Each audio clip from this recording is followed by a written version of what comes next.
A young girl on an island waits eagerly for her parents to return. When they arrive, they bring with them a newborn baby. The mother tells her daughter Mary to welcome her new little brother, Cheyenne. Joy lights up Mary's face as she kisses her brother in greeting, leaving him surprised. She introduces herself saying, "Welcome, Cheyenne. I'm your big sister," which brings a cheerful expression to his face. 3 years pass, and Mary is seen running energetically, declaring that she has won the race. Cheyenne, exhausted from the competition, remarks on how fast she is. Mary proudly responds, "Of course I'm fast. After all, I'm the big sister." Their father arrives, and Mary greets him warmly. Her father affectionately tells her that she is as bright as ever. Cheyenne also greets his father, who praises him for being reliable. However, Cheyenne modestly insists that Mary is the trustworthy one. Mary agrees playfully, but secretly thinks to herself that Cheyenne is truly dependable. She admires how he helps their mother, no longer wets his bed, and sometimes even appears deep in thought like an adult, which sparks a bit of envy in her. Later, Cheyenne is seen chanting some magical incantations. Mary assumes he is rehearsing for a play and laughs at the memories of her younger brother. At dinner, during a quiet moment, Cheyenne suddenly asks their father if monsters are real. The father is surprised by the question but confirms that monsters do exist. He warns Cheyenne never to leave the island, emphasizing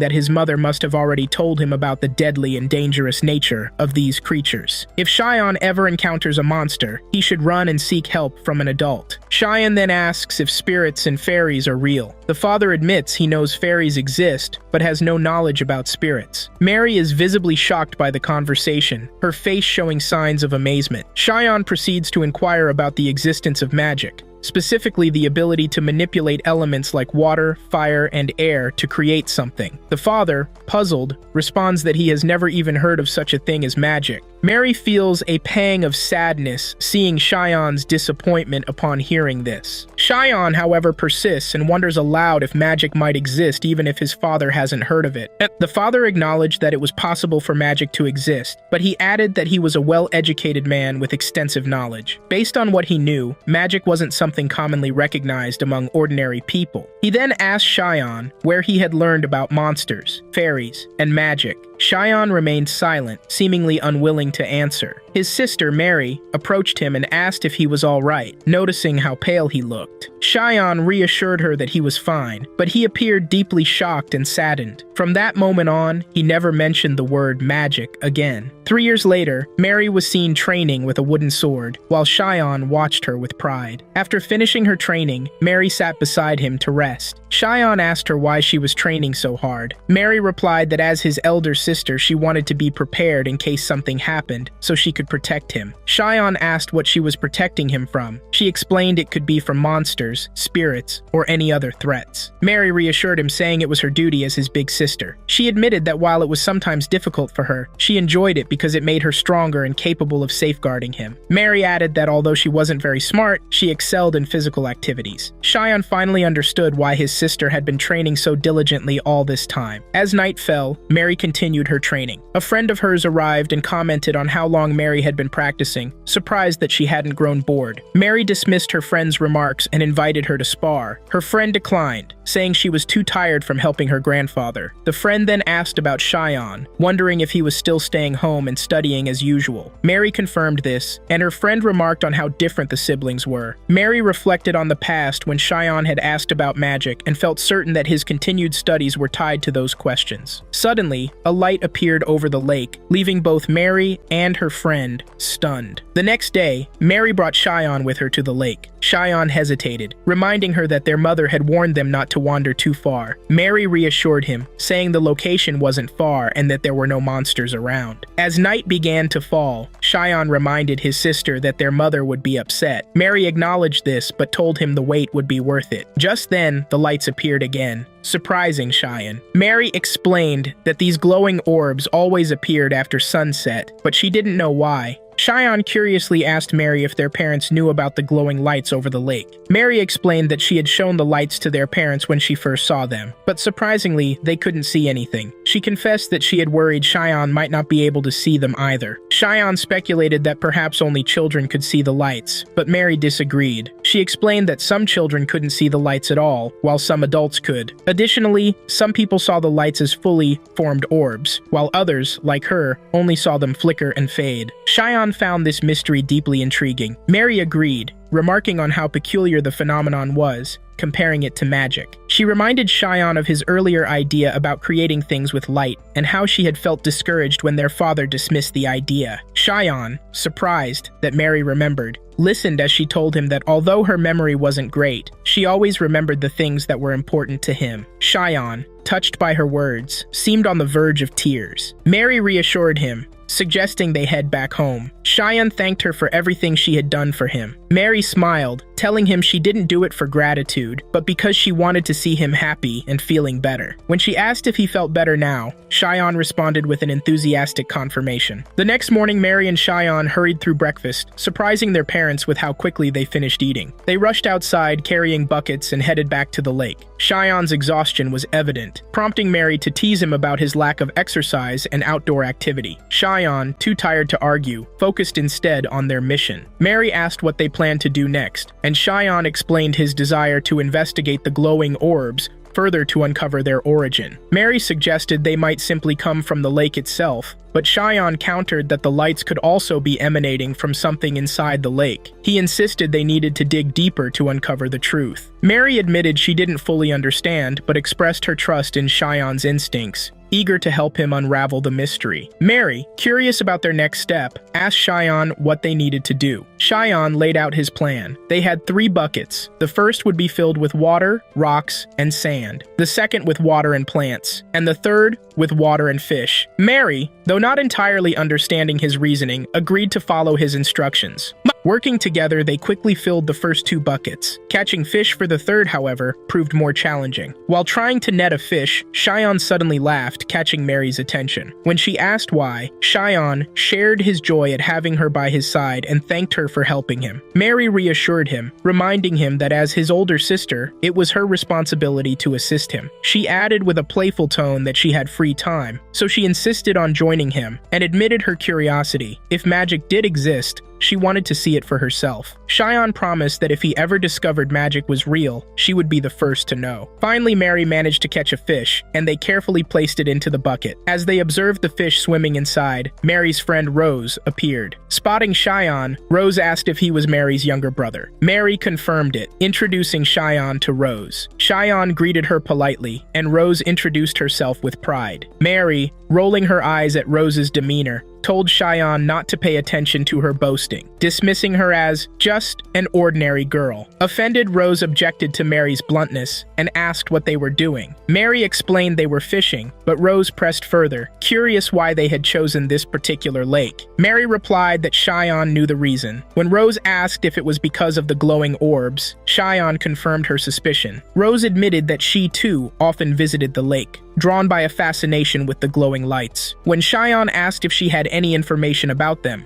Rose confessed that she simply enjoyed watching the orbs and didn't know much about their origin. As the sun began to set, the glowing orbs reappeared over the lake, but they didn't emerge from the buckets they had prepared. Cheyenne theorized that the lights must be coming from something else in the water. Rose commented on how challenging it would be to uncover everything living in the lake, but Cheyenne, determined to investigate further, decided to dive in. Mary joined him, eager to help. In the water, Cheyenne managed to catch one of the glowing orbs, marveling at how warm it felt in his hands. Mary followed his lead, grasping one of the lights herself. However, when Cheyenne attempted to submerge his head to find the source of the orbs, the lake's dark waters made it impossible to see anything clearly. Based on his observations, Cheyenne concluded that the glowing orbs must be linked to a living creature, as their changing locations suggested movement. When Mary asked how he could be sure, Cheyenne explained his reasoning about the orbs' mobility. They eventually left the water, with Cheyenne expressing his gratitude to Mary for her help. Mary dismissed his thanks, reminding him that helping him was part of being family. Not long after, Rose managed to catch another fish, a female this time, noting how difficult it was since female fish tended to stay in deeper waters. When they placed the female fish in the bucket alongside the male fish, glowing orbs began to appear in the water. Cheyenne stared at the scene, suddenly realizing the truth. The glowing orbs were connected to the courtship behavior of the fish. Curious, Mary asked what courtship meant. Rose explained that it was how male fish expressed their feelings to female fish as part of starting a family. Mary, in her innocent and heartfelt way, declared that she would marry Cheyenne when they grew up. Cheyenne, however, became visibly upset and firmly explained that siblings couldn't marry. The next day, Mary was troubled after their mother scolded her for saying she wanted to marry Cheyenne. She turned to him, seeking reassurance, and asked if her words were truly wrong. She explained that all she wanted was to stay with him forever. Cheyenne comforted her, gently explaining that they didn't need to marry to remain together. They were already family. However, Mary voiced her concern, pointing out that someday they would marry other people and inevitably go their separate ways. Determined, Cheyenne promised her that he would never do that and vowed to stay by her side forever. Mary, though skeptical about how difficult that might be, was deeply moved by his insistence. Cheyenne assured her that he would keep his promise because she was incredibly important to him, and he hugged her tightly. Mary, overwhelmed by his words, began to cry. In that moment, Cheyenne's body suddenly began to emit a glowing light. He exclaimed in amazement, theorizing that the magical energy from the glowing orbs they had touched had somehow imprinted itself on him. He explained that the intense bond and his heartfelt declaration of never leaving her were so powerful that they triggered this magical reaction. Embarrassed and unable to process the overwhelming situation, Mary ran off in a flustered state. As Cheyenne reflected on the extraordinary event, he came to a profound conclusion. Magic didn't yet exist in their world because no one had discovered the means to create it. Fueled by determination, Cheyenne vowed that in this world, where he had been reborn, he would be the one to create magic and bring it to life.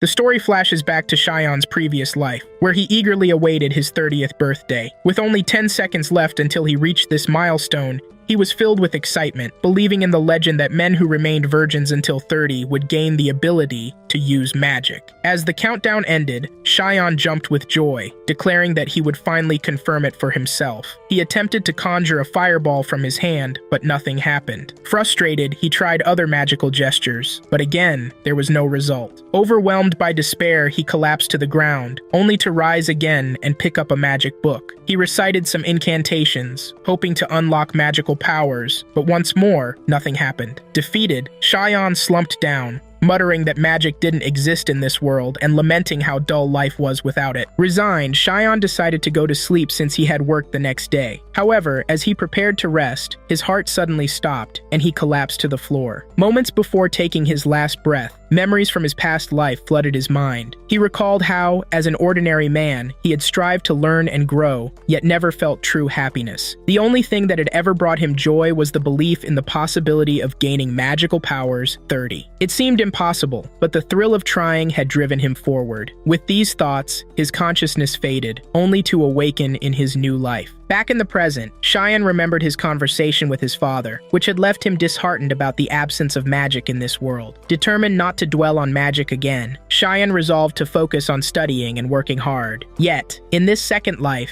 his dreams seemed to be slipping away once more, until the moment he embraced his sister and the magical energy emerged from within him. Motivated, Cheyenne tried again to summon a fireball, but nothing happened. Realizing he needed to be cautious, he decided not to assume magic existed in this world without further evidence. At that moment, Mary entered the room. Cheyenne greeted her warmly, saying, "You came at the perfect time. Sit with me." Mary explained that she had come to tell him dinner was ready and invited him to eat with her, but she agreed to stay for a moment. As she sat down, Cheyenne began staring at her, causing Mary to feel embarrassed. Cheyenne looked at his sister and said, "I love you," which made her even more embarrassed. At that moment, magical energy surged out of him as he had anticipated. However, he muttered to himself that if expressing his emotions was the only way to release this energy, it would be a ridiculous limitation. Mary, visibly upset, interrupted him and accused him of treating her like a puppet for his own benefit. Cheyenne tried to explain, but she didn't believe him, accusing him of lying. He insisted that he was being honest and that his feelings were genuine, which once again made her blush. Cheyenne was surprised by her reaction, and Mary eventually forgave him, though she warned him not to repeat such behavior. She then asked if he had discovered anything new. Cheyenne explained that the magical energy was released when he expressed his emotions, but doubted this was was the only way it could be triggered. Determined to test another method, Xion decided to focus on happy memories to evoke joyful feelings. He closed his eyes and thought of things that brought him happiness. As he did, the magical energy began to flow out of him again. Both he and Mary were thrilled by the discovery. Mary exclaimed that even if all he could do was glow, it was still amazing. Xion silently agreed with her, thinking that even if it was just glowing,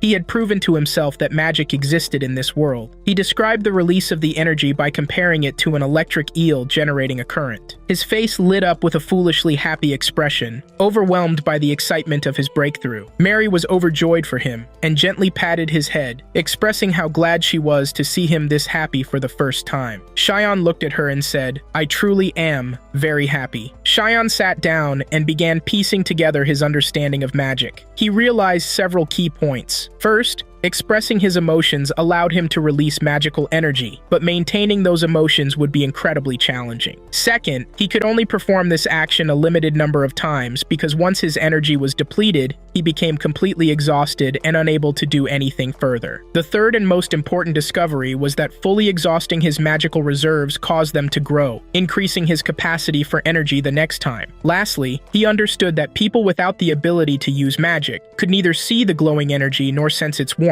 whereas those with magical potential could feel and recognize it. Despite these insights, Xion grew frustrated because he still couldn't generate glowing orbs and didn't know why. He theorized that his current magical reserves were too small, which prevented him from creating them. This realization left him feeling disheartened, especially when he compared himself to the fish, which seemed to have more magical energy than he did, allowing it to produce the glowing orbs effortlessly. Xion sat in deep thought, trying to figure out how to increase his magical power. As he mulled it over, he felt tension building, eventually hitting a mental roadblock. Yet, he refused to give up. Determined, he declared to himself, "I've come this far. I won't give up until I figure out how to use magic." Xion reflected on his earlier experiment with the fish and realized something significant. Determined to apply this insight, he released his magical energy and tried to focus it entirely into his hand. However, the effort was far more difficult than he had anticipated. Attempting to think about emotional triggers while simultaneously directing the magic was like trying to split his mind into two different tasks at once, a nearly impossible challenge. After some frustration, Xion recognized his mistake. He had been approaching the process in the wrong order. With a new strategy, he concentrated first on channeling the magical energy and then directing it into his hand. This time, he succeeded, and a triumphant, goofy smile spread across his face. Encouraged by his small victory, he decided to test the energy's potential by striking the wall with his glowing hand. Unfortunately, the result was underwhelming. His hand emitted only a faint light, and the impact left him injured. Despite this setback, Xion was thrilled. To him, this small breakthrough was an important step forward in his journey to master magic. His excitement reignited his determination to continue training and experimenting. Later, Xion joined his father, sister Mary, and their friend Rose in the garden for swordsmanship training under his father's guidance. When asked to participate, Xion expressed his reluctance, explaining that he had no desire to fight anyone and didn't see the point of learning swordsmanship.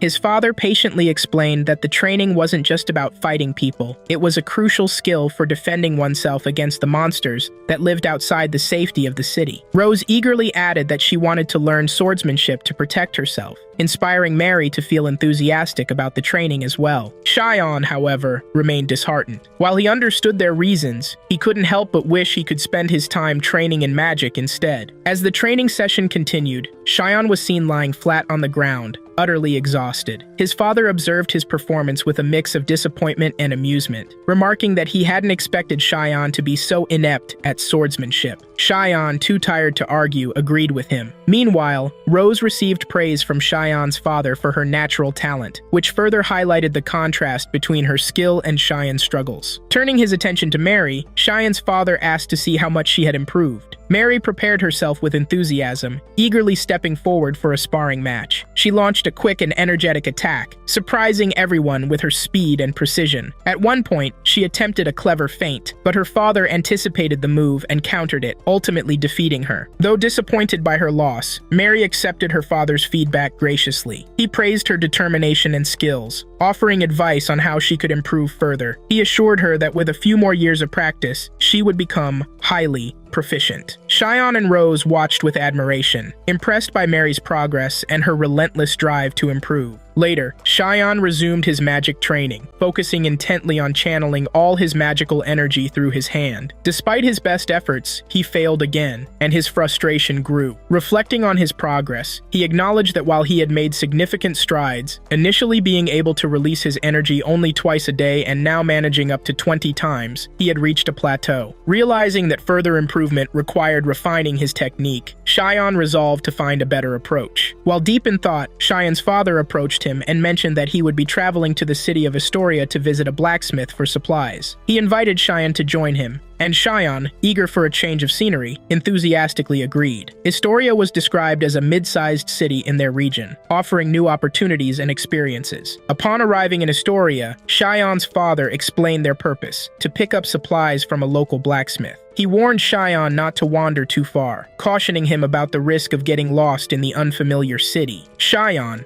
excited by the bustling streets and vibrant atmosphere, felt a twinge of disappointment. He had hoped the trip would lead to opportunities to explore magical knowledge, but for now, he focused on accompanying his father and assisting with their errands. As they moved through the city, they began purchasing the necessary items. As their father spoke with a vendor, Cheyenne and Mary waited outside. Mary suddenly let out a strange laugh, catching Cheyenne off guard. When he asked her about it, Mary brushed it off with a shrug, claiming she always laughed like that. Cheyenne, still puzzled, decided not to press further. Shortly after, their father returned and announced it was time to visit the blacksmith. At the blacksmith shop, they were warmly greeted by the blacksmith, an old friend of Cheyenne's father. The blacksmith immediately guessed the purpose of their visit, noting that Cheyenne's father must be there to collect his order. When this was confirmed, the blacksmith proudly revealed that he had crafted a high-quality sword specifically for Mary. Stunned by the revelation, Mary stared at the blacksmith in disbelief. Introducing himself to Cheyenne and Mary, the blacksmith was impressed by their politeness. Jokingly, he remarked to their father, "These kids are so well-mannered, I doubt they're really yours." Cheyenne's father laughed and pretended to threaten him, causing the blacksmith to chuckle as he dodged and went to retrieve Mary's sword. When the blacksmith returned, he handed the sword to Mary, explaining that he had designed it to be shorter and lighter, ensuring it was perfectly suited for her. Mary's eyes lit up with awe and excitement as she admired the weapon, marveling at its craftsmanship. Her joy was evident, but as they prepared to leave,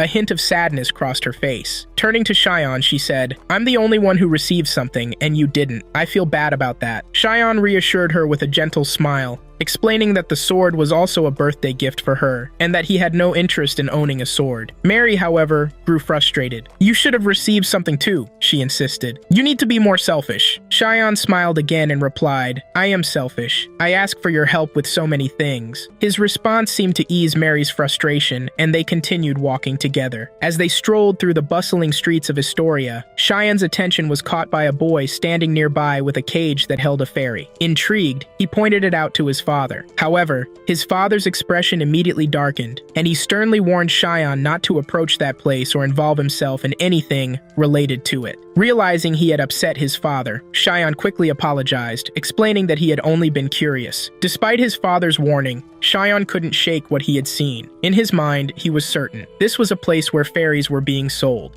On the following day, a man was walking through the forest under heavy rain. He muttered to himself about needing to return home quickly before the firewood got wet and ruined. Suddenly, a young boy came running toward him, terrified, and collapsed on the ground. Gasping for breath, the boy said, "They've taken everyone. I must inform the king." The man, alarmed, asked who had attacked them. The boy replied in a trembling voice, "The trolls. They've taken everyone." Fear struck the man upon hearing this. Elsewhere, Cheyenne and Mary continued their training. Cheyenne was practicing maintaining his magical energy in his hand. Mary was delighted to see that he had achieved a new personal record. Cheyenne thanked Mary, attributing his progress to her help. However, Mary noticed he didn't look happy and asked why. Cheyenne reassured her, saying he was very happy because he could now control his magic better than before. Still, he downplayed the achievement, pointing out that all he could do was produce light. Mary encouraged him, saying the light he emitted felt warmer than before. Jokingly, she called his magic just light and nothing more, which made Cheyenne laugh. Cheyenne remarked that he wanted to try something more exciting, like creating fireballs or using lightning. He theorized that he could achieve this by better understanding how emotions connect to magic. His thoughts drifted to the fairy he had seen the previous day, contemplating how fairies seem to function as part of natural phenomena. He understood why his parents disapproved of dealing with them, but before he could think further, Mary interrupted him, annoyed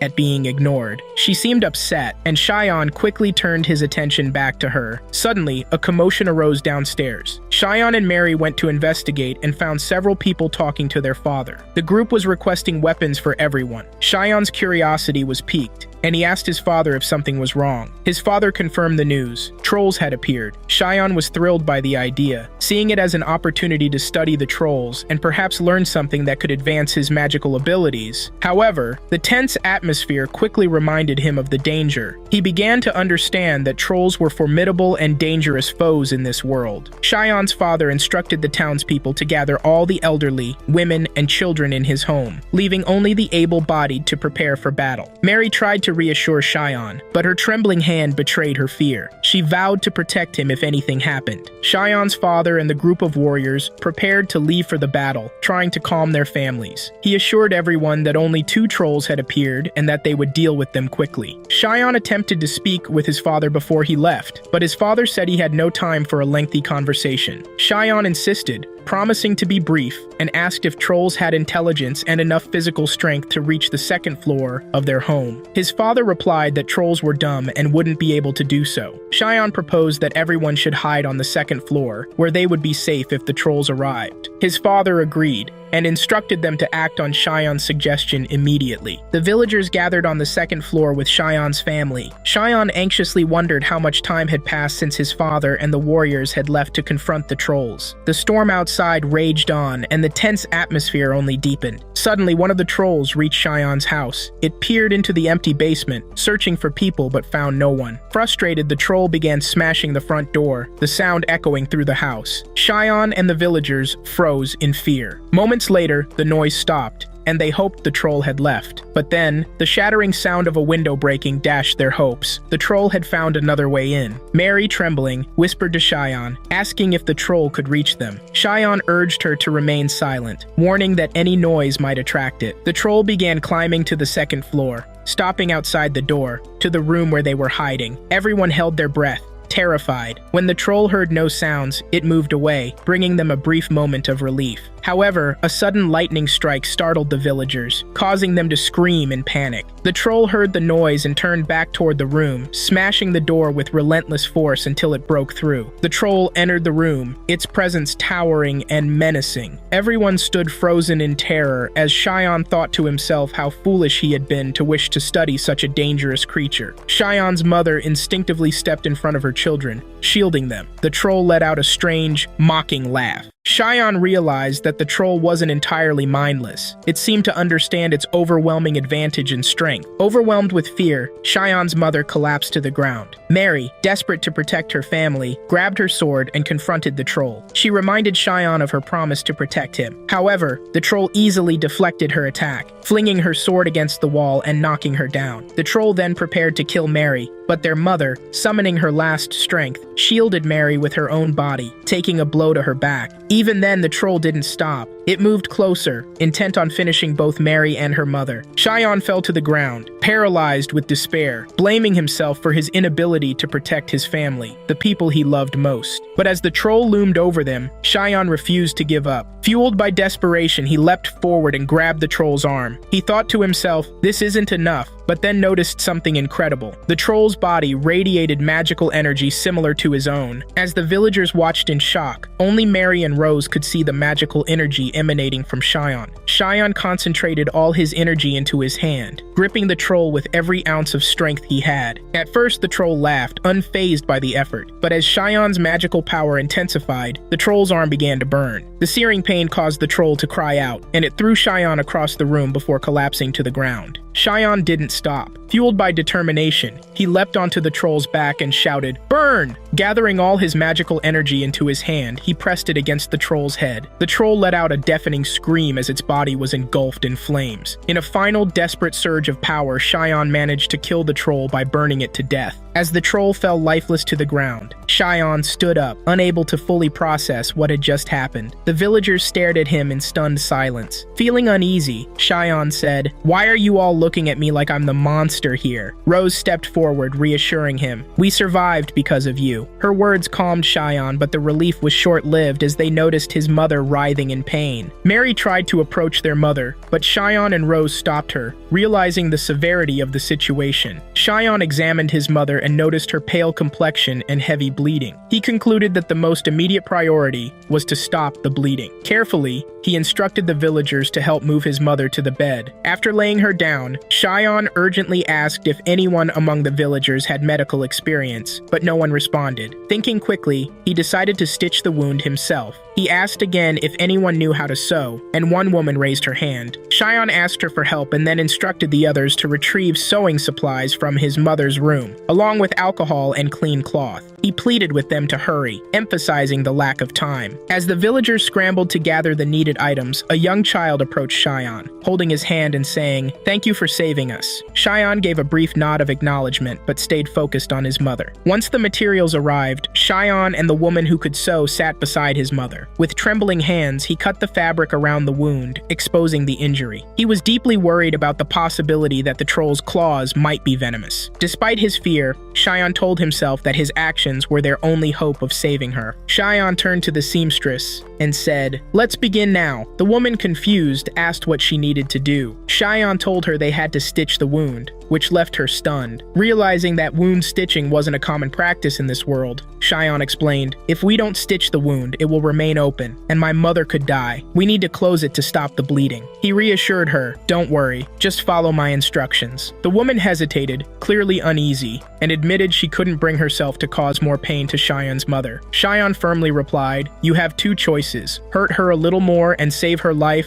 or leave her like this, and she will die." Still unsure, the woman tried to refuse, but Cheyenne knelt before her and begged, "Please, save my mother." Moved by his desperation, the woman agreed. Following Cheyenne's guidance, they cleaned the wound thoroughly and began stitching it. Despite the difficulty, they successfully completed the procedure. Cheyenne's mother's condition seemed to stabilize afterward. Cheyenne thanked the woman, who humbly replied, "I did everything with your instructions." She then asked if his mother would recover. Cheyenne told her they would need to monitor her for a while to be sure. Mary, deeply affected by everything, embraced Cheyenne tightly. At that moment, their father and the warriors returned to the village. They had successfully defeated the trolls, but discovered more troll tracks, indicating a larger group nearby. Some villagers had sustained injuries during the fight, but fortunately, no one else had died. After ensuring the village's safety, the group returned home. The next day, a doctor visited and examined Cheyenne's mother. He confirmed that her injuries were severe but had not reached her bones or vital organs. He praised the stitching work, saying it was done exceptionally well, and asked who had such medical knowledge. Cheyenne's father hesitated but ultimately claimed that someone in the village must have helped. Later, Cheyenne's mother regained consciousness and thanked the doctor. After the doctor left, Mary approached her mother, apologizing for what had happened and blaming herself for the events. Her mother held Mary's hand gently and reassured her, "It wasn't your fault. You were brave and tried to protect everyone. You should be proud of yourself." Cheyenne's father, who had been observing silently, finally spoke to Cheyenne. With a mix of curiosity and amazement, he said, "The villagers told me everything. How did you manage to do all of this? Where did you learn about medicine?" Cheyenne thought carefully, realizing he couldn't reveal the full truth to his father. Instead, he replied, "I don't know how it happened or where this knowledge came from." His father, still curious, asked, "And how did you manage to defeat the troll? What about the burn marks on its body?" Cheyenne remained silent, unsure of how to respond. His father then asked directly, "Was it magic?"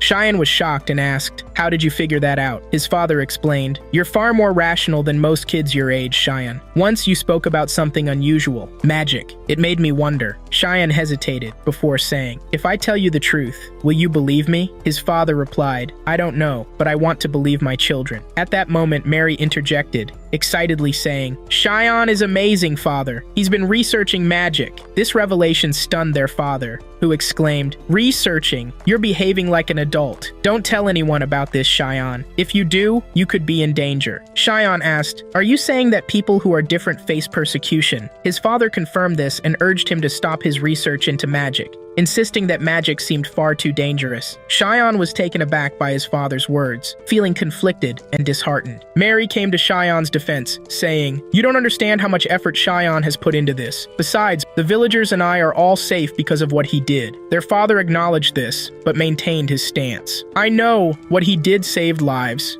he said, "but I can't let him continue pursuing something that might be dangerous." Mary argued passionately, "You don't even know if magic is dangerous or not." Their father, growing frustrated, replied sharply, "If it's dangerous, we'll only find out when it's too late. A power capable of killing trolls. How could it not be dangerous?" Cheyenne thought about the immense effort he had put into his research and declared, "I will continue studying magic." His father, growing angry, asked, "Why don't you understand what I'm saying?" Cheyenne replied calmly, "I do understand you, father. I understand your concerns and feelings, but if I stop my research, I will be miserable. To you, this power may seem dangerous, but to me, it represents my dreams." His father tried to reason with him, saying, "You're still young. When you grow older, your perspective will change." Cheyenne firmly responded, "That will never happen." His conviction left his father momentarily speechless. Cheyenne continued, "If what I'm doing is dangerous and harmful to you, then you can disown me." Mary, saddened by the conversation, listened quietly. Cheyenne's father then asked, "Do you truly want to pursue this research so much?" Cheyenne answered without hesitation, "Yes." His father pressed further, "Even if everyone rejects you and no one wants you around?" Cheyenne stood firm, saying, "Yes, I will continue." After a long pause, his father finally relented. "All right then, continue your research, but from now on, you must provide me with regular reports on your discoveries. If I ever find you doing something dangerous, I will stop you immediately." Cheyenne, surprised, asked, "Is that all? Are you really going to let me do what I want?" His father sighed and replied, "What else can I do if my son is so determined? Go ahead, Cheyenne." Moved by his father's words, Cheyenne began to cry. His father placed a hand on his shoulder and said, "Hold your head high. You found your dream and decided to pursue it. So no matter what happens, keep chasing it. And I will support you because that's my duty as a father." Mary, overjoyed by the resolution, exclaimed, "This is amazing, Cheyenne. Congratulations!"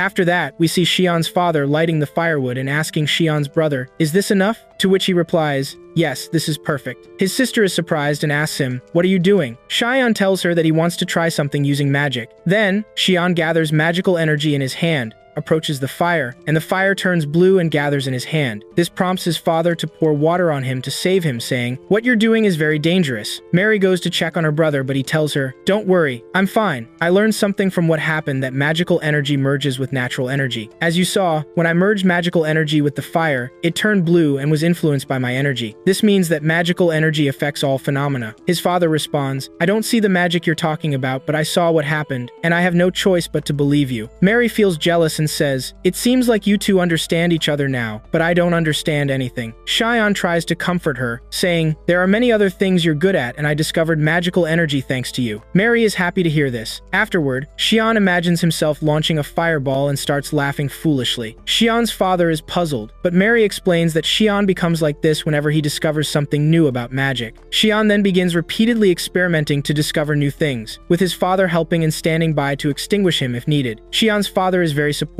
and assists him with everything he needs. Cheyenne keeps trying until he gets tired, and his father suggests, "Let's take a break." Then Cheyenne's father goes to get him a warm drink to help him recover. Cheyenne thanks him and starts drying himself off. Then Rose appears and asks him, "Is this another magic experiment?" He replies, "Yes," and explains the situation to her, which surprises her. He tells her that he will show her later because his father forbids him from using magic unless he's present. Rose is surprised that Cheyenne told his father, but he explains that his father is very supportive and more interested in the matter than he is. Rose comments, "Your father is extremely supportive." Cheyenne then thanks Rose for what she did for him that day. She asks, "What do you mean?" He replies, "The day I killed the ghoul, you treated me kindly, and it made me very happy and comforted me. Rose responds, I should be the one thanking you. We're safe now because of you. She then asks about Mary, who seems to be training harder. Rose remarks, I think it's because of what happened 2 days ago she feels responsible. Xian replies, I know, but I think she'll be fine and get through it. Rose tells him, you need to always support her. She's counting on you. Mary, meanwhile, is remembering what happened and is deeply affected, which drives her to train even harder. Xian begins explaining the things he discovered about magical energy. First, the more magical energy gathered,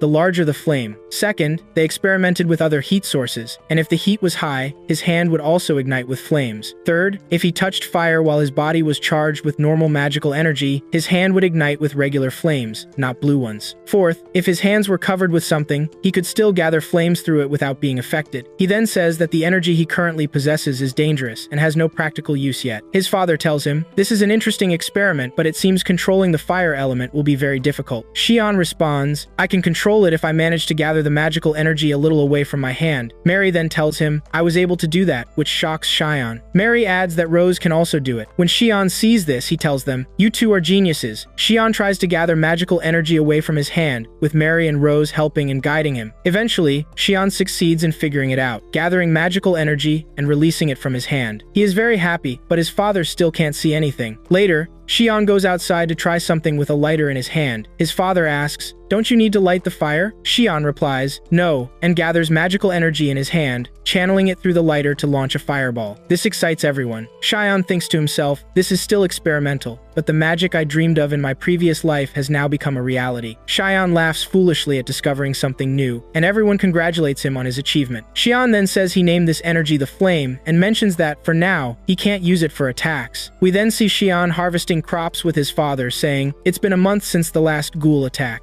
Later, we see Xian training, looking exhausted, and saying he wants to train more to increase his energy, because every time he uses the new spell, it drains his energy quickly. Xian then notices his sister Mary training hard, with her hands showing signs of blisters from intense training. Their father tells her, that's enough, you need to rest. But she replies, you're the one who told me, Dad, that more training will make me stronger. He responds, even if that's true, there are limits you shouldn't exceed. Xian also tells her she needs to stop and rest, but she ignores him and continues training, prompting Xian to yell at her. This upsets her, and she leaves. Xian's father tells him, don't worry, she's just feeling a bit stressed and responsible. She'll be fine. Xian looks very sad for his sister. After that, Xian was sitting with his father and asked him about electricity, but his father had never heard of it before. He asked, what is that? Xian replied, it's something like lightning, and he wondered if there was anything like animals or plants that could produce something similar. Xian thought to himself that his experiments with flame magic had reached a dead end, so he wanted to take a different path. The other path was using lightning clouds because he believed he could control lightning and use it just as he had learned to use fire. But his father told him, no, there's nothing like that, which made Xian feel frustrated. However, his father then said, if you're talking about lightning, I've heard someone mention seeing something resembling lightning. He added that this person was his friend Grast and suggested to Xian, let's go to the city of Asteria now. Xian proposed that Mary come with them, but she said, no, I'll stay here. I have tasks to do. Xian was shocked, and Mary escorted him to the door saying, have fun, and then shut the door in his face. It seemed Mary was in pain from her injuries. After that, Xian and his father went to Grast, who told them, yes, there's something called lightning ore. Xian's father asked how they could obtain this lightning ore, and Grast replied, it's very difficult. Xian's father asked, why? Is it rare? Grast said, no, but it's very heavy and dangerous. It emits strange energy, which makes transporting it very difficult. Xian thought to himself, if lightning ore is a metal that can emit electrical energy, how will we transport it now? Then Xian asked Grast, are there any trees that produce a sticky white liquid? Grast replied, no, I've never heard of that before. Xian thought to himself, so rubber trees don't exist yet. The other insulator for electricity is glass, but I doubt glass would be durable enough. Then Xian asked Grast if he had any rock glass, which they considered a type of mineral. Xian tried to describe it so Grast could recognize it. Grast said, do you mean paper crystal? Yes, I have a little of it. Wait, I kept it because it looked beautiful and unique. Grast brought out the paper crystal, and when Xian held it, he thought, paper crystal is used to make insulators, so I can use it to create an insulator for the lightning ore, but I don't know how to reshape it. Grast was puzzled and said, I don't understand how kids think. Xian's father replied, I don't think Xian thinks like a child. Then Xian asked Grass if he had a larger piece of paper crystal. Grass told him, you can get what you need if you go to the trade district, and described the location. He added, you can get a larger piece for 4,000 realms. Xian thought, at that price, a family could have a very luxurious meal. But his father said, let's go to the trade district now. Xian was surprised and asked, are you going to buy it for me, Dad? His father replied, of course you need it, Xian said, but it's expensive, Dad. His father replied, children shouldn't worry about prices. You've never asked me for anything before. If you need something, ask for it without hesitation. If I can buy it for you, I will. If I can't, I'll tell you. Xian was happy about this, and they managed to get the lightning ore. Then Xian began experimenting and said, if things go as I expect, this will happen. Xian's mother was excited to see her son using magic. Xian gathered magical energy and directed it toward the lightning ore. It seemed there was a clash between the two forces, causing an explosion. Xian's father thought Xian had failed and told him, don't be upset. I failed many times before succeeding with fire magic. But then Xian laughed his silly laugh, and it seemed he had discovered something. Xian's mother was happy because her son was happy, but his father didn't understand what had happened. Xian was jumping with joy and began explaining, when I used magic on the lightning ore, my hands didn't catch fire. This means the magical energy I have has other properties besides ignition. This means the possibility of using magic in all the ways I imagined is now possible. Later, Xian was sitting in his room, feeling frustrated because he was thinking about how to use magic to convert electrical energy into energy he could release. Xian thought and said he wanted to use magical energy more freely. He felt he had made a mistake somewhere. Then he thought harder and realized the issue. He didn't always have to release magical energy in the form of a sphere. He tried imagining it in another form, and it worked. The magical energy came out as he imagined it. Xian was thrilled with his new discovery and went to tell his sister about it, but he didn't find her in her room. He noticed she had removed her bandages, which made him worried. Xian went to look for his sister by the river, and he found her there, training with all her strength. Her training stick broke as a result. Mary was shocked when she saw her brother and asked, what are you doing here? Xian replied, I want to apologize to you because you've always supported me, but when you needed me, I wasn't there for you. Mary said, I'm not upset about that. I just felt jealous because I've always trained so hard to protect you, but when the moment came, I couldn't do anything, and you were the one who saved us. I'm happy about that because I survived, but I'm also angry at myself for not being able to help you. Xian asked, so that's why you feel jealous and hate me now? Mary replied, of course not. You're my little brother. I love you and will always love you. I just can't forgive myself for being weak, and I feel jealous because you've become strong and surpassed me. That's why I've been trying to become stronger and braver. Xian said, so that's why you've been training so hard? Mary replied, yes, because every time I look at your face, I remember what happened that day. Mary was crying and very upset. Xian went to her and hugged her, saying, I didn't realize you had all these feelings. I wasn't there for you, and I didn't support you. I'm so sorry, sister. Mary said, I'm sorry too for being harsh with you. Xian replied, don't worry. If anything happens, come to me without hesitation. I'll support you with everything I have. Rose stood nearby, puzzled by how closely Mary was clinging to her brother. Xian reflected that this had been the case ever since they had poured out their hearts to each other. From that day on, Mary seemed unable to keep her distance from him. Eventually, Xian turned to her and gently said, Mary, I need you to step back a little. Why? She asked, her expression falling. I need space to test my magic, he explained. Mary, feeling a bit hurt, asked, Am I holding you back? Xian quickly reassured her, No, but it will be a bit easier if you step aside. Reluctantly, Mary moved away, though it was clear she wasn't happy about it. With the space he needed, Xian began his experiment. He discovered he could extend his magical energy in any shape he desired. However, he quickly realized that this didn't mean his magical power had increased. In fact, when the energy expanded, it became thinner and less dense, losing its ability to interact with external factors. Considering this, Xian decided to condense the energy instead, making it smaller and more concentrated. When he tried this new method, he used a spark to ignite the condensed energy and was able to release a strong burst of magic. Both his father and Mary were astonished by the sudden surge of power. Xian admitted this outcome had exceeded his expectations. He named the spell Flare and recognized it as a significant enhancement in his magical abilities. Encouraged by his success, Xian attempted to interact with a lightning stone, but the result was disappointing. The magical energy he produced was too weak to react with the stone, leaving him frustrated. Despite the setback, Xian was pleased that he had gained the ability to release magical energy and manipulate its density and shape. Determined to push further, Xian gathered a large amount of magical energy and directed it toward the lightning stone. When the energy hit, a sudden explosion erupted, throwing Xian to the ground. Mary and Rose rushed to his side, worried, but Xian reassured them.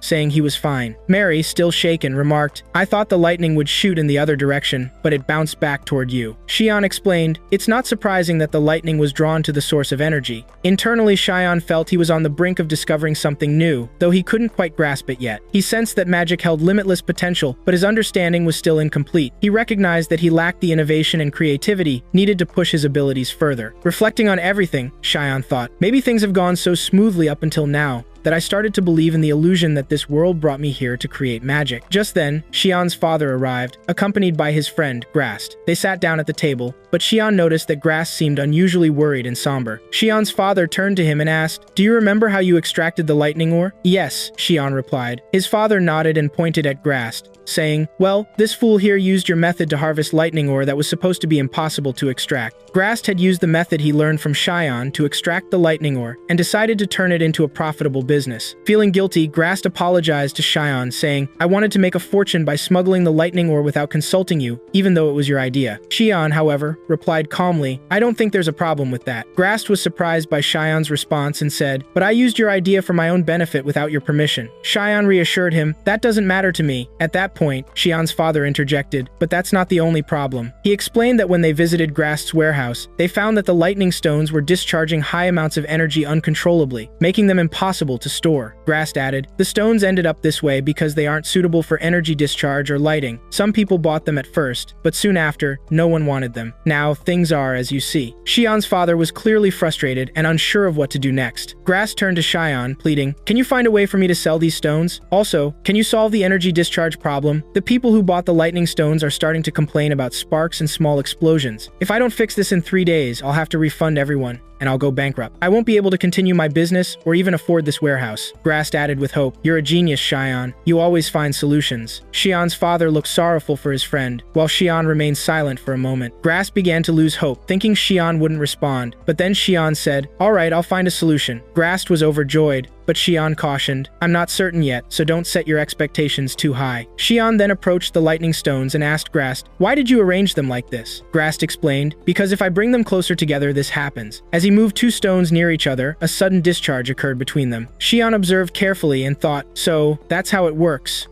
Grast then brought out a stone he had created by melting the lightning ores together. Xian asked, "Does it discharge any energy or create a spark if we bring 2 of them close?" Grast replied, "You can try for yourself." Xian pressed the 2 melted stones together, and nothing happened. "So this is what happens when the lightning ore is processed." Xian thought to himself. He then asked Grast, "At what stage did the energy disappear from the stone?" Grast replied, "There was some energy when I broke it, but it disappeared during the melting process." Xian nodded, understanding the process. He took out his lighter and asked his father's permission to conduct an experiment. His father allowed him, saying, "You can do whatever you need." Xian used his flare spell, igniting a small flame. Grast was stunned, but Xian calmly said, "Please continue your work." Grast, however, couldn't ignore what he had just witnessed. "Stop! Don't act like nothing happened. How did you make fire come out of your hand?" Xian replied simply, "It's magic." Then he looked at his father, silently asking for permission to explain further. His father nodded, showing his complete trust in Grast. Grast was still in disbelief. He turned to Xian's father and asked, "Did you know about this?" Xian's father responded, "Yes, we knew." Grast shook his head, overwhelmed. "If I hadn't seen it with my own eyes, I wouldn't have believed it, but now, I believe."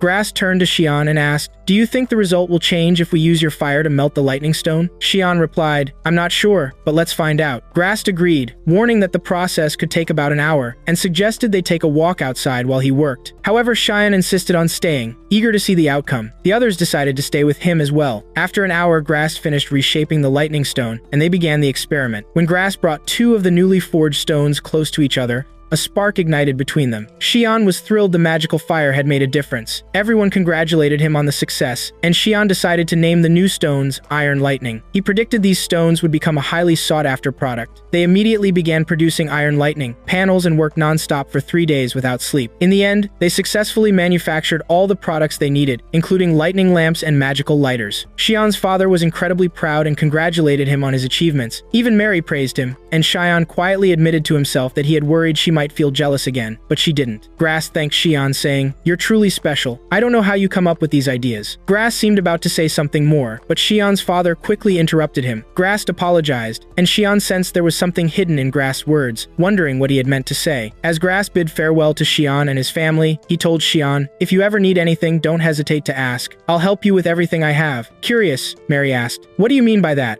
Xian smiled and replied, "While we were making these tools, I had an idea. I think this idea could lead to a big change in what I'm planning." It soon became clear that Grast's new products, the lightning lamps and lighters, were a massive success. They quickly sold out, earning Grast considerable profits. Later, Xian was conducting a new experiment. He brought out a candle and a cover, explaining, "A regular flame needs oxygen to keep burning. If we cover it, it will go out. But what will happen if we light the candle with magical fire?" Mary guessed, "I think it won't go out." Rose, on the other hand, said, "I think it will." Xian lit the candle with his flare spell and then covered it. When he removed the cover, the magical flame was still burning. Mary was delighted that her guess had beaten Rose's, but Xian was deeply intrigued by the result. He thought to himself, "This means magical fire doesn't require oxygen." Rose, puzzled, asked, "What do you mean?" Xian replied, "I'm not entirely sure yet, but this could mean that magical energy enhances natural phenomena, making them immune to external factors." Mary asked, "Will this change anything?" Xian answered, "Not for now, but we've learned that magical fire is different from ordinary fire." An idea suddenly struck him. Xian used his flare spell again, throwing a flame some distance away. He then asked Mary to direct some of her magical energy toward the flame. When Mary did so, her magical energy collided with Xian's flame, triggering a massive explosion that knocked her to the ground. Xian rushed to check on his sister, but she reassured him, "I just got a little scared, but I'm fine." Then she asked, "Xian, did you know that would happen?" Xian shook his head and replied honestly, "Of course not, I had no idea." Xian reflected on the explosion and admitted, "I only expected the flame to intensify, nothing more." Mary, still puzzled, asked, "Then why did that happen?" "The magical energy I released was so small." Xian thought deeply and realized she was right. Her magical energy was minimal, yet when it touched the flare flame, it caused a massive explosion. Determined to understand, Xian began analyzing everything that had happened. After careful consideration, he discovered something new. He rushed to conduct another experiment, this time using a lightning stone. He directed his magical energy toward it, but this time no explosion occurred. Overjoyed, he exclaimed, "So that's how it works?" Rose, confused, asked, "But weren't you the one who said this was magic?" Xian nodded, "Yes, it is. Magic, but it's not just magical energy. It's air interacting with the magical energy. When I tried to activate lightning magic, I noticed signs of wind resistance, and when I covered the flare flame, it wasn't affected by the lack of oxygen. This means that magical energy behaves like air, and when it interacts with physical substances, it amplifies their properties." Realizing this breakthrough, Xian burst into his trademark goofy laughter. "This could lead to significant progress in my research." Both Rose and Mary were thrilled for him, sharing in his excitement. Later, Xian embarked on a new experiment. He explained that Mr. Grast had completed a special request for him 2 gloves made from leather and paper crystal. Wearing the gloves, Xian began a series of tests. He successfully produced fire, resulting in a massive explosion that left everyone stunned. He then experimented with lightning, releasing a powerful, concentrated lightning beam. Standing proudly, Xian declared, "I did it. I finally succeeded." He felt as though his research had reached a new milestone. Xian's father stood nearby, utterly astonished by his son's achievements. Mary rushed to him, congratulating him excitedly. "That was the most incredible thing I've ever seen in my life." Overcome with emotion, Xian began to cry, unable to believe what he had accomplished. Mary and Rose rushed to comfort him, while his father, mother, and Grast watched with pride, deeply moved by Xian's progress. That night, while the house was quiet, Xian overheard his father, mother, and Grast having a private conversation. Curious, he quietly approached to listen. Grast was saying, "Xian's magic is amazing. It could become a valuable asset, something truly remarkable." Xian's father responded, "Xian is wise. He won't reveal his abilities to just anyone." His mother added, "He's very smart, but he's still just a child." Xian's father sighed and said, "What's happening is beyond my control. Xian is clever and sharp, and I won't be able to stop what he's doing. We were entrusted with him." Xian's heart stopped. "Entrusted with me? It seems Xian is adopted." Xian was stunned. Could it be true? Am I not related to this family by blood? The realization shook him to his core.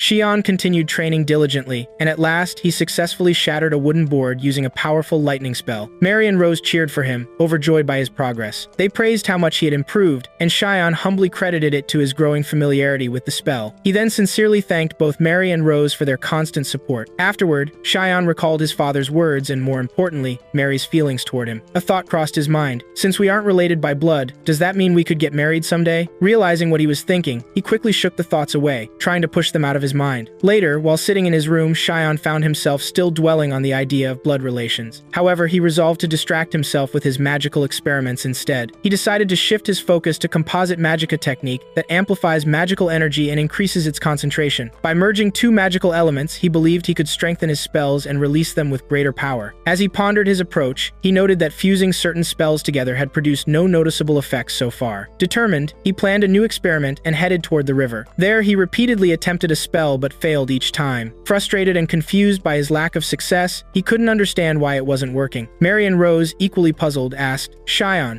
We don't understand what's happening. Can you explain it to us? Xian explained, in our last experiment, we discovered that magical energy takes on the properties of air, so I wanted to see what would happen if I directed it into water. But unfortunately, nothing happened. Unlike fire and lightning, magical energy doesn't seem to affect water in any noticeable way. He then started muttering a series of complicated thoughts, causing Mary and Rose to become completely lost in his explanation. But they exchanged glances and sighed, admitting, "We're used to this by now." Determined not to give up, Xian attempted another experiment. This time, he succeeded in making the water float. Mary was ecstatic, exclaiming, "That means magical energy does interact with water. This is amazing, Xian." Rose, equally impressed, added, "That means you'll be able to use water magic too." Hearing their excitement, Xian felt a surge of joy. He had made another new discovery. However, he noted that while he had found a way to influence water, the effect was still weak and lacked real power. He realized there was still much to learn before his magic could truly harness water as an element. Xian attempted to lift water while standing outside of it, but he was unsuccessful. However, he felt a slight dampness on his hand and pondered the sensation. That makes sense, he thought. I can only concentrate a small amount of magical energy in my right hand, and this moisture must be the equivalent of the magical energy I released. Determined, he unleashed a massive surge of magical energy, shocking both Mary and Rose. This time, when he attempted to gather water in his hands, he succeeded. Mary, still in disbelief, ran up to him and asked, "Where did that water sphere come from? Don't tell me you pulled it from the river?" Xian explained, "I spread my magical energy widely and attempted to gather water particles from the air. That's how I was able to form this water sphere." Mary was amazed and asked, "So what will you name this spell?" Since it was a water-based spell, Xian decided, "I'll call it Aqua." Curious, Mary and Rose attempted the spell themselves. To their delight, they managed to perform it, though their water spheres immediately exploded in their faces. They burst into laughter, enjoying the experience. Xian was thrilled, realizing that both Mary and Rose were now capable of casting multiple types of magic. Later, while riding with his parents, Xian was deep in thought. "It seems like it's time to move on to the second phase of my magical experiments." "No,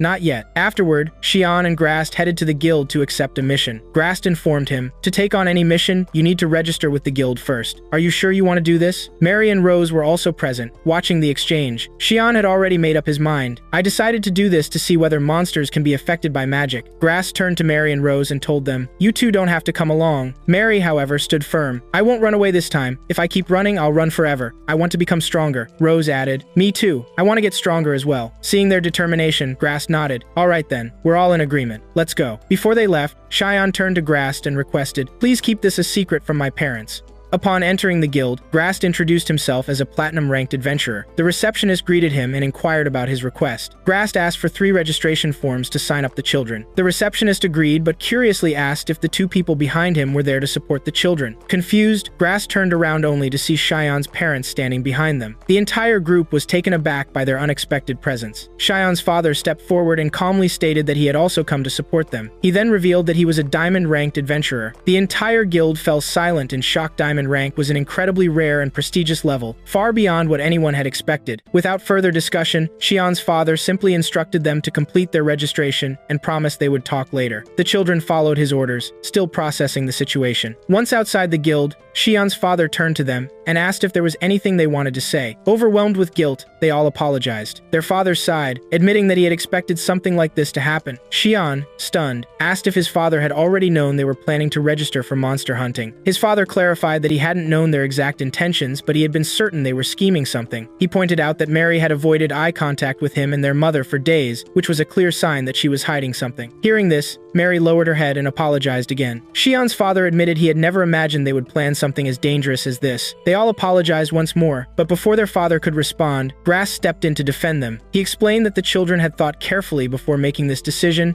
and urged Xian's father not to be too harsh on them. However, Xian's father simply gave him a pointed look and reminded him that he was the last person who should be speaking in their defense. Turning back to the group, Xian's father demanded that they explain their plans. Once he had listened to their reasoning, he acknowledged that they hadn't come to the guild for a reckless adventure, but had a clear goal in mind. He admitted that the one thing he respected about their decision was that they had chosen to come with someone responsible. Even if he hadn't arrived, he believed Grast would have ensured their safety. However, he reminded them that the world was unpredictable, and no one could guarantee complete safety. With a firm yet understanding tone, he told them that if they ever planned to do something this dangerous again, they needed to inform him first. Having strong adventurers by their side would be beneficial. Xian hesitated before asking if this meant his father would be joining them. His father confirmed that he would accompany them, much to their joy. Shortly after, the group set out on their mission. When they encountered a group of 4 monsters, Xian's father stood alone to face them. As soon as the creatures attacked, he eliminated them with astonishing speed, effortlessly cutting them down before anyone could react. Grast, watching in awe, couldn't help but comment on how monstrous his strength was, as expected. Xian's father casually replied that he believed they would be safe now. Xian stood frozen in shock. He had always known his father was strong, but seeing him in action was beyond anything he had imagined. A feeling of helplessness crept in. Was there even a point to their presence when someone as powerful as his father was there? Sensing Xian's thoughts, his father reassured him that more monsters would come and that next time, they would have their chance to fight. As if on cue, another wave of creatures appeared. Xian's father quickly assessed the new group and determined that they were not as strong as goblins, making them ideal opponents for the children's first real battle. Mary, visibly nervous, hesitated as the creatures prepared to attack. Xian's father stepped in, organizing their formation and explaining that these monsters had no long-range attacks. Hearing this, Xian immediately realized that their magic would be highly effective in the fight. Xian launched his attack, unleashing a powerful spell that eliminated several monsters at once. However, just as he was about to celebrate, another creature lunged at him from behind, ready to strike. At the last moment, Mary intervened, saving him from the fatal blow. Meanwhile, Rose held her ground, fighting skillfully and proving her combat abilities. Regrouping, Xian, Mary, and Rose launched another coordinated attack, fighting with renewed determination. Together, they managed to take down the remaining creatures, believing they had secured victory. However, just as relief washed over them, another monster emerged from the shadows, catching them off guard. Reacting quickly, Xian eliminated the creature in the nick of time, ensuring their safety. They exchanged words of gratitude, recognizing how much they had supported one another during the battle. Mary, still catching her breath, turned to Xian and expressed how much more confident she felt fighting by his side. With him there, she finally believed in her own strength. Meanwhile, Xian reflected inwardly, realizing that blood ties didn't define their relationship. No matter what, Mary would always be his big sister, the only one in the world. Their father then approached, commending them on their performance. He praised their movements, acknowledging their teamwork and execution. Without hesitation, he announced that they would now proceed to a second battle, emphasizing that there was no better opportunity to gain real combat experience. Having already spotted signs of more monsters nearby, he urged them forward. Xian was stunned by his father's relentless pace, but he had no time to process his surprise. They soon engaged in another fierce battle, giving their all to defeat the monsters. Despite their victory, exhaustion quickly set in. Mary, completely drained, admitted that she couldn't fight any longer. Their father once again praised their efforts, while Grast jokingly commented that he barely felt like he had done anything at all. Xian admitted that keeping up with their father in combat was proving to be an incredibly difficult challenge. Mary, though exhausted, pointed out that they had gained valuable experience from the battles. She recognized that they were far better in combat than they had initially believed. Xian agreed, acknowledging that their understanding of fighting had greatly improved. Rose added that they had learned many things they hadn't known before. Recognizing their exhaustion, Xian's father declared that he and Grast would handle gathering the spoils from the fallen monsters while the rest of them took a break. As they rested, Xian's gaze drifted toward a dark cave nearby. Intrigued, he decided to explore it, and Mary and Rose, though hesitant, followed him. Once inside, a wave of unease washed over them. The cave was shrouded in darkness, and an unsettling atmosphere filled the air. Mary and Rose voiced their concerns, feeling that entering was a mistake. The surroundings were ominous, and danger seemed to lurk in every corner. However, as they moved deeper inside, Xian noticed a faint light ahead. Curious, they cautiously approached and discovered something unexpected: a fairy trapped inside a cage. As Xian stepped closer to free her, the fairy panicked and attempted to flee. Confused by her fear, Mary and Rose questioned what he planned to do. Without hesitation, Xian declared that they would set her free. Both Mary and Rose agreed with his decision. With careful precision, Xian unlocked the cage. The fairy hesitated for a moment, appearing shocked, as if she couldn't believe she was truly free. Then, without warning, she shot out of the cage and took flight. They all watched in awe, marveling at the sight of a fairy flying freely. None of them had ever seen such a creature in motion before. As the fairy disappeared into the distance, they bid her farewell, hoping she would return safely to her home. Feeling a sense of accomplishment, they made their way back to their camp. However, upon arrival, they were met with an unusual sight. Xian's father appeared nervous, as if he was anticipating something dreadful. As he turned to leave, trying to slip away unnoticed, Xian's mother appeared, blocking his path. She firmly requested a private conversation with him, and moments later, the sounds of his shouting filled the air. Shortly after, Xian's mother returned, her demeanor calm but firm. When she asked what had happened, both Xian and Mary stiffened in fear, bracing themselves for what was to come. Once they sat down to talk, their mother revealed that she had known about their monster hunting mission all along. Their father had already told her before they had left. Confused, Xian asked why she had reacted so strongly if she had known from the start. She explained that it was rare for her to see them return home with their father, covered in wounds from battle. She knew their father well. When he focused on something, he became blind to everything else around him. She was certain that he had used the opportunity to fight as many monsters as possible, all while allowing them to take unnecessary risks. She clarified that she wasn't angry about their desire to grow stronger. To her, as long as they weren't harming or deceiving others, they were free to pursue their own paths. However, as their mother, she had one request: to always take care of one another. Xian and Mary, deeply moved by her words, apologized for worrying her. Understanding their sincerity, she simply instructed them to wash up before eating, putting the matter to rest.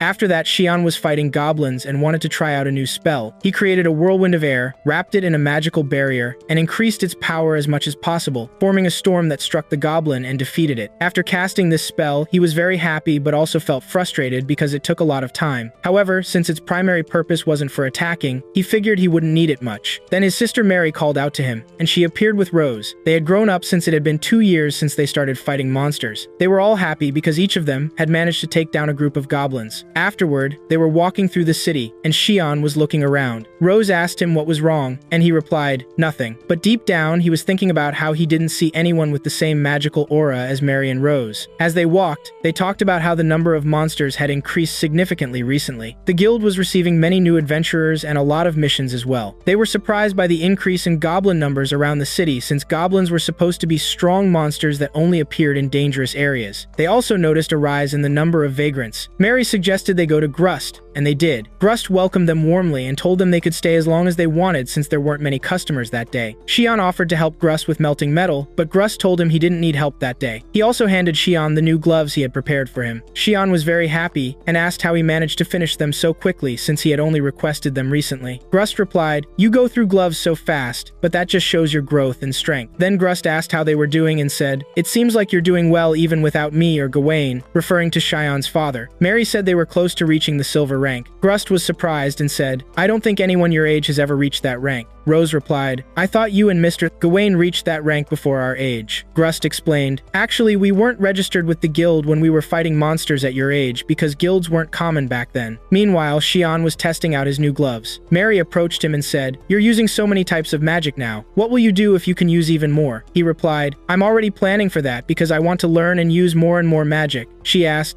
"And then what?" Xian couldn't answer. Mary continued, "We're much better now thanks to you. Without you, we wouldn't have been able to create these lamps, and we might have died because of the goblin you saved us from. I don't think anyone else could have done what you did." Xian was moved by her words. Mary added, "Don't get me wrong. I want you to do whatever you want, but I just want to point out that the magic you've discovered is incredible. I feel like we can use this magic for things other than fighting." Xian was surprised by her statement. Mary told him that their father had mentioned how this magical power affects everything and has both good and bad sides. "But I feel like there are more good things we can do with it," she said. Later, Xian was training with his father, and their battle was intense. When Xian's father was about to win, Xian jumped over him and used an earth spell that caused his father to sink into the ground, securing Xian's victory. His father, surprised, said, "I never imagined you'd do something like this." "What was that spell?" Xian explained, "It's my new spell. I sent air into the ground, which increased the air pressure and created this hole." Then Xian added, "But moving while activating magical attacks is exhausting. I need to work on my physical abilities more." His father replied, "That's nothing for a beginner like you. You've improved a lot, even surprising yourself with this attack."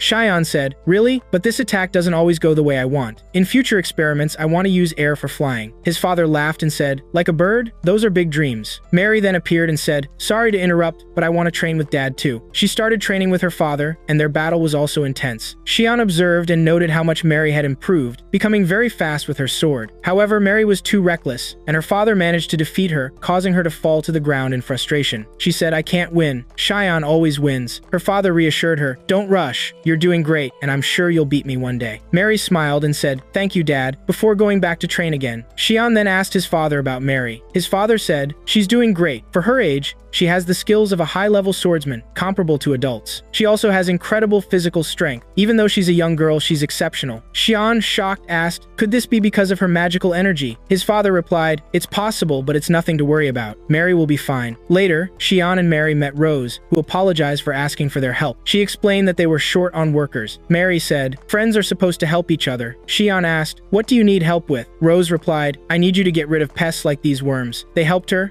and Cheyenne had no trouble, but Mary struggled. The atmosphere was very cheerful, and by the end of the day, Mary said, "I'm really tired. I didn't catch many pests today, but I'll do better next time." Cheyenne said he would help again too. Mary said that next time she would gather more pests and defeat them. Then, the sky filled with clouds, a strange color appeared, and everyone started running to take shelter from the rain. Suddenly, Mary collapsed and fainted. Cheyenne rushed to check on her, but she didn't respond. Cheyenne and Rose were shocked by what had happened. They took Mary home, and Cheyenne checked her temperature, finding that she was extremely cold. Their parents arrived, worried about Mary. Later, Mary opened her eyes but didn't speak or give any sign that she was okay. Rose suggested that Mary might have caught the lethargy disease. Cheyenne's father asked, "Do you mean the disease spreading in Astria lately?" Rose replied, "Yes, I heard rumors about it at the market. People would collapse while walking and remain motionless. Even when they regained consciousness, they could only sit and seemed lost in thought. It's like a state of extreme laziness, which is why it's called that." Cheyenne was shocked, and his mother asked, "Will Mary recover quickly or not?" Rose said, "From what I know, I haven't heard of anyone recovering from it yet because there's not enough information about the disease." Everyone was saddened by Mary's condition. Cheyenne's father decided to take Mary to a doctor in Astria and told Cheyenne to stay home with his mother. But Cheyenne insisted on going with his father, saying, "If you go alone, protecting Mary will be harder. If I come with you, it'll be better." His father eventually agreed, and they set off. Cheyenne's father told him to take care of Mary, and Cheyenne thought to himself that they would get Mary to Astria no matter what. Suddenly, Cheyenne saw a red light he had seen before and asked his father, "What's that?" His father replied that he didn't see anything. Cheyenne realized, if you can't see it, then it must be magical energy. Then they saw wolves surrounding them. Cheyenne's father identified them as blood wolves, saying they were always thirsty for human blood and would attack mercilessly. Cheyenne told his father, "You focus on the road and I'll handle them." His father warned him not to be reckless. Cheyenne prepared his spells and started attacking the wolves one by one, but there were too many of them. His father fought them from the other side, but their numbers seemed endless. Cheyenne tried to think of a solution, but suddenly, all the wolves fled, leaving him surprised. Strange winds began to blow. Cheyenne's father asked, "What's happening?" Cheyenne replied, "Something strange is coming. We need to run now." Then, a strange magical beast appeared, terrifying Cheyenne. He told his father,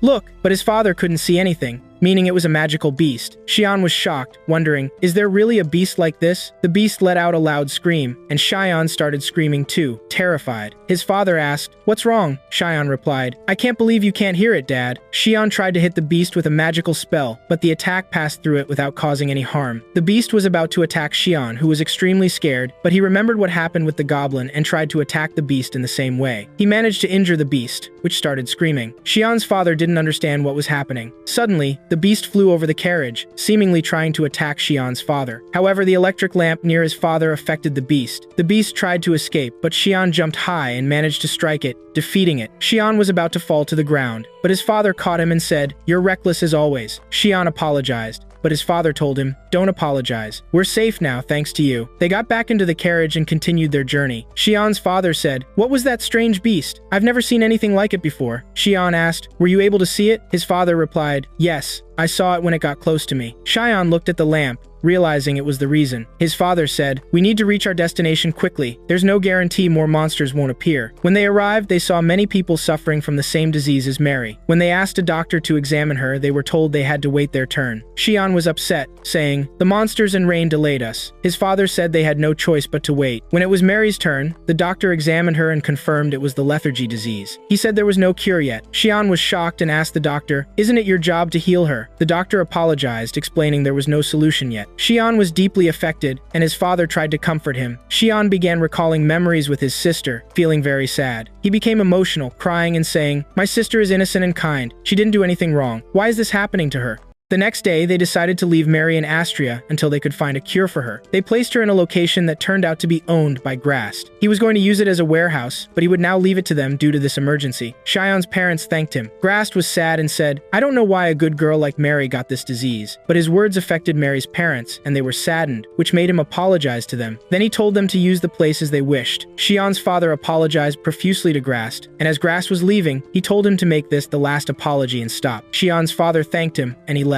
After that, Rose also came to check on Mary, who was motionless. Cheyenne sat beside his sister to reassure her. Then his father came to him and said, "There's someone I want you to see." Cheyenne asked, "Is this person a doctor?" His father said, "Number." Cheyenne said, "Then I won't go." His father asked, "Do you remember the monster you fought 4 days ago?" Cheyenne asked, "Has it been 4 days?" His father said, "Yes, and many scattered incidents have occurred, and many people have died because of an invisible monster. It seems to be the same monster you killed, Cheyenne. Now there are no guarantees that this won't happen again, and we were the only ones able to deal with this monster. Rather, you, Xian, are the one who has the ability to deal with this monster." Xian said, "What's that to me?" His father said, "You have to understand me. The number of victims will increase, and many people will be harmed." Xian said, "I will stay by my sister's side forever, because she is the one who matters to me." His father got angry and said, "So you don't care if anyone else is killed? You are the only person who can help people and reduce the number of victims." Xian said, "I don't care about that either." His father said, "If the monster attacked our village and killed the people in it, would you say you don't care too?" Xian got angry and said, "Yes, what's that to me? Why do I always have to do this and help people? All I want is to stay by my sister's side until I find a way to help her." Then he said to his father, "Aren't you worried about Mary? Don't you care about her?" His father got angry and said, "Of course. I care about her and worry about her. She's my daughter, and I'll do anything to save her, even if it means I'll die. But there's nothing I can do now, and the only thing I can do is ask for your help to save people, because you're the only one who can do this." Xian was affected by his father's words and remembered his sister's words when she told him that magic could do many other things. She also said that there are things that no one but Xian can do. So when the time comes, Xian must help people. Then his father said, "Mary always thought of people and didn't think of herself. She even always trained and exerted herself so she could protect me if anything happened. It seems that this is her nature. She always thinks of how to help people, and I'm sure that if she were with us now, she would tell me that I should help people and save them because I'm the only one who can do this." Then he turned to his father and said, "I will help you, father, with what you need." His father thanked him and said, "I'm sorry for asking this of you and burdening you with responsibility." Xian said, "I'm the one who should thank you, father, for letting me come to terms with things." After that, Xian felt something strange. He felt like he would lose his sister, and he also felt that her magical energy was no longer present. He rushed down and asked his mother to take care of his sister and left the place. Then he went somewhere and said to himself, "As I expected." After that, his father was with him in the place of the injured, and his father asked him, "Did you find out anything?" Xian said, "Yes, all the injured don't have any magical energy, which means it was drained from them. I've been walking around the city a lot, and I haven't seen many people with magical energy. So I think that all the people who had a basis for magical energy are all those who have been afflicted with the lethargy disease. I don't think it happened by chance, and so far, no one has found a solution or cure for this disease, so I have to find out for myself." His father said, "So it's as I expected. It's all related to the monster we saw and related to magic." Then he continued, "I told you before that there's someone I want you to see. Let's go now." They actually reached the royal palace and met the Duke, whose sharp gaze terrified Xian. Xian's father apologized to the Duke and said, "I'll get straight to the point," and spoke to him about the events taking place in the city. The Duke collapsed and began to writhe on the ground. "Why does misfortune haunt me? And why did all this happen immediately after I took over this city?" Xian was shocked by what he saw and by the Duke's reaction, but it seemed that Xian's father was used to this and showed no reaction. The Duke was still writhing on the ground, saying that he wanted to resign from his position. Xian's father tried to calm him down, but to no avail. After that, the Duke calmed down and sat on the chair and began to talk about the electric lamps that the guild wanted to monopolize because they were the means to confront the monsters. But the Duke and his men were able to collect and use them. Xian's father said to him, "Well done, you are still able to do these things." The Duke said, "Praise will not help at this time." He began to talk to Xian and said, "Your father told me everything, and that magic, the lethargy disease, is related to this monster. So I was thinking of gathering everyone who has a magical basis to be by your side so we can eliminate this monster." Xian said, "I think this will be difficult and unhelpful," which shocked the Duke, and he said, "Why?" Xian said, "Learning magic and magical spells is difficult and takes a lot of time. Secondly, almost everyone who has magical energy has been afflicted with the lethargy disease." The Duke said, "The research on this disease is going very slowly, so I want to ask you, do you have any ideas, Xian?" Xian said, "Yes, I do." The Duke asked, "What is your idea?" Xian said, "I need to conduct tests on living creatures," which made the Duke astonished. Xian said, "The people who had magical energy needed some time to recover and regain their magical energy, but those who were afflicted with the lethargy disease had their magical energy completely drained, and it seems that something is preventing it from returning.